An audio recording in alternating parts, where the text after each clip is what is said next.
Il était une fois, dans le nord de l'Arctique, une petite fille nommée Meloen. Elle vivait dans une petite communauté de rennes avec ses parents et ses grands-parents. Meloen adorait jouer avec les rennes et explorer la nature environnante. Elle était fascinée par la beauté et la majesté des montagnes enneigées. Un jour, alors qu'elle se promenait près de la côte, elle rencontra un groupe de dauphins jouant dans l'eau cristalline. Ils semblaient si heureux et libres, et Meloen se mit à rêver de nager avec eux. Un vieux renne, qui avait observé la scène, se rapprocha d'elle et dit « Ma chère Meloen, les dauphins et les rennes sont les gardiens de cette terre.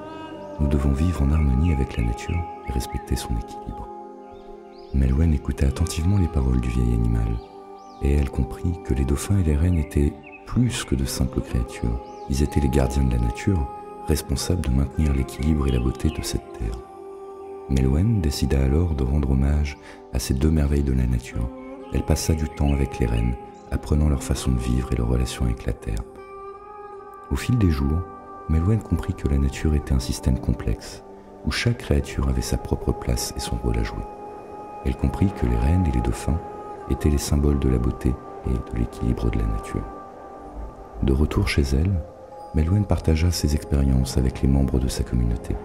Elle les encouragea à respecter la nature et à vivre en harmonie avec elle. Elle leur apprit à respecter les rennes et les dauphins, à reconnaître leur importance et leur rôle vital dans la préservation de la beauté de la nature.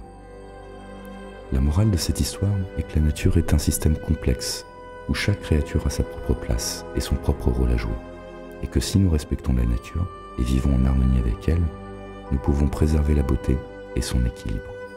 Les rennes et les dauphins sont les symboles de cette harmonie, et nous devons les respecter et les protéger pour préserver la beauté et la richesse de la nature.